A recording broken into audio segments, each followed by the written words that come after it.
Hi all, Wolf Lord Rho here.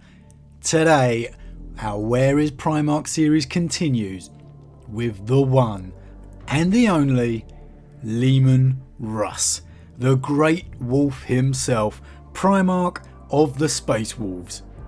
So there may be minor spoilers for anyone not up to date with the current and Horus Heresy lore.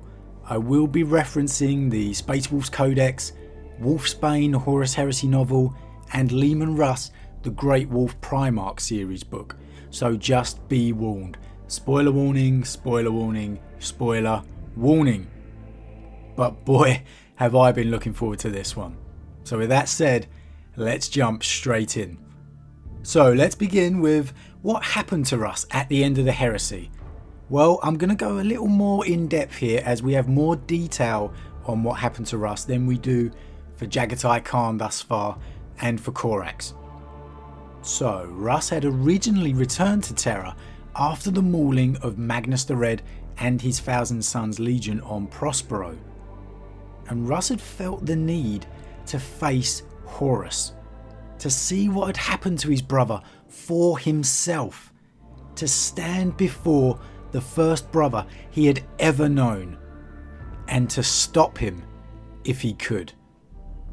His brother Rogel objected, urging him to keep his legion on Terra, to bolster the defence of Terra as much as he could. They needed every bit of help they could get, and Malcador did too. But Russ was determined, and when Sanguinius arrived to strengthen Terra with his Blood Angels, well, Russ felt that he and his wolves were no longer as vital to Terra's defence, and now was his opportunity to leave. And thus, that's exactly what he said he was going to do, stating that only the command of his father, the Emperor himself, could keep him on Terra. And very importantly here, no command came. The Emperor, who undoubtedly knew everything that was transpiring on Terra, as busy as he was holding back the tides of chaos within the webway, he did not object.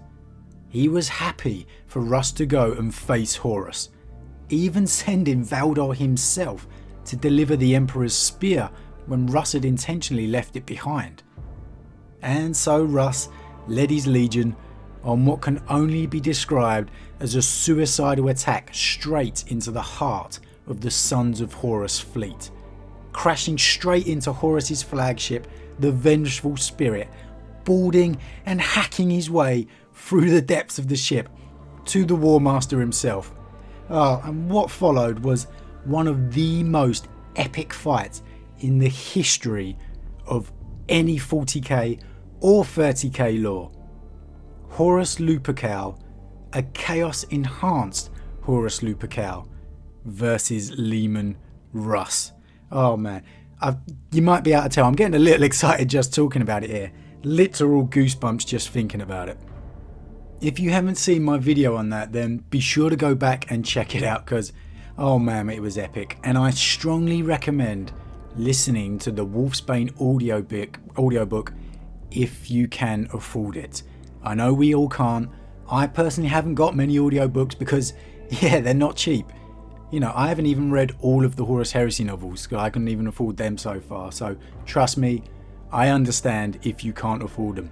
But if you can, and you want to treat yourself to something this month, I thoroughly recommend listening to the Wolfsbane audiobook. I really did enjoy it. The character voice acting was just top notch, especially for Leman Russ. I'll put a link to the Black Library website in the video description just for any of those people that are interested. But anyway, as the whole galaxy froze as these two titans fought, Leman Russ impaled the Emperor's spear straight into the stomach of Horus, bringing the War Master crashing down to his knees. And rather than ending the entire heresy right then and there, Russ, for all his faults, halted, feeling the true brother emerging from under this darkness he had been. And he appealed to him to end the madness and return with him to Terra, to be cured by their father the Emperor.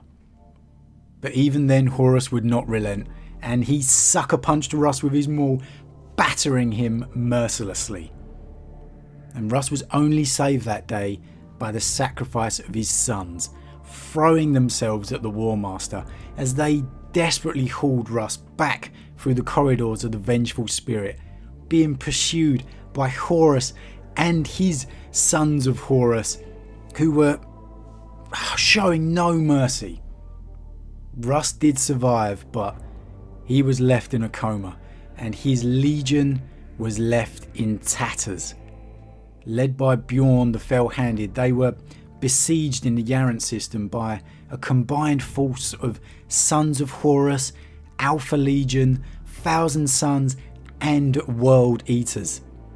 Only the arrival of the Raven Guard Primarch Korax eventually aided the wolves in escaping certain death, but they barely escaped. And so, by the time Russ awoke and made it to Terra, it was too late. He had walked through the ashes of the palace, his boots sinking deep into the flaked remnants of the dead. The Emperor was already interred upon the Golden Throne, and when Russ witnessed that sight, he fled. For the first time in his life, he fled, overcome with grief and rage. Russ led the wolves during the Scouring. He was there when the legions got broken into chapters, and though he disagreed with it, he had had enough of fighting with his brothers, so he agreed. Yeah, they only split once, but he agreed to focus on rebuilding the Imperium that so dearly needed it. And then, during the 197th Feast of the Emperor's Ascension, the Primarch stepped atop his vast banqueting table in the Great Hall, and after a long and uncomfortable silence, announced his intention to leave for the Eye of Terror. He took his retinue with him, leaving only Bjorn to watch over his chapter. So we know Russ is in the Eye of Terror. The question is, why? Why did Russ suddenly stand atop the table, interrupting the feast, and leave for the Eye of Terror? Well, I do not believe, as some have speculated, that he went on some kind of suicide mission through grief at missing the siege. Firstly, let's assume the wolves held the feast once per year, which would make the most sense. Well, then it had been 197 years since the Siege of Terra, making it extremely unlikely Russ suddenly became overcome with grief. What I think is more likely, that while he was sitting, feasting with his men, Russ was struck with a vision, as he had been many times in his past. As he was in one particular instance, when he had fled into the depths of the palace, overcome by the grief of seeing his father upon the Golden Throne. In this vision, he was upon the snows of Fenris, accompanied by the Wanderer, a figure whose face was always hidden, unable to look right at it, or it would blind you, like the glare of unbroken snow. Quite obviously, his father, the Emperor. Now, I'll do a separate upload on this encounter, but essentially the Emperor tells Leman that now is the time to decide if you're going to give in to your grief or to do what you were made for. And when Leman says, I was made to protect you, I've failed, the Emperor corrects him. He says, no, you were made to protect what I created. Which I take to mean the Imperium. So there's no way Russ would have suddenly just been overcome with grief after all this time. What I believe happened is that finally, after 197 years of silence, the Emperor spoke to Leman Russ and gave him a very specific mission. Something which required complete secrecy, and for him to journey into the Eye of Terror itself. Why Russ? Why not one of the others? Well, look, who knows? We don't even know exactly how many of his other brothers were still around at this time. But we do know that the Emperor never questioned Russ's loyalty. Never. He was completely confident Russ would never fall to chaos. So perhaps that made him the best choice for the task of journeying into the lair of chaos itself. Perhaps he wasn't alone. We know Korax left for the Eye too. Perhaps they both were sent on the same mission from the Emperor. Or maybe that's where Dawn disappeared to after losing his hand against Chaos. How great would that be? It's a 3-man Primarch team just battling it out in the middle of the Eye of Terror. Or as highly rumoured, he was joined by Constantine Valdor, chief custodian to the Emperor. God, man, I need some novels based on this kind of action when Russ does return, but whatever the reason, we just don't know. But I am convinced that is why Russ left for the Eye of Terror. What was the mission? Well, perhaps it was to eliminate one of his fallen brothers, to retrieve some kind of important artifact for the Emperor, or hell, something to do with bringing back the soul of Sanguinius. The possibilities are endless, but I'd love to hear what you guys think about it. So now we assume why Russ departed into the Eye. The question is he still alive? Well, we know time works differently within the Eye, so it's extremely likely that doesn't really matter. And I know many people want an old Odin-esque Russ to return, but that's not for me. We don't want an old man Primarch. We've already got Ulrich doing his best Anthony Hopkins Odin impression. We don't need an old man Russ.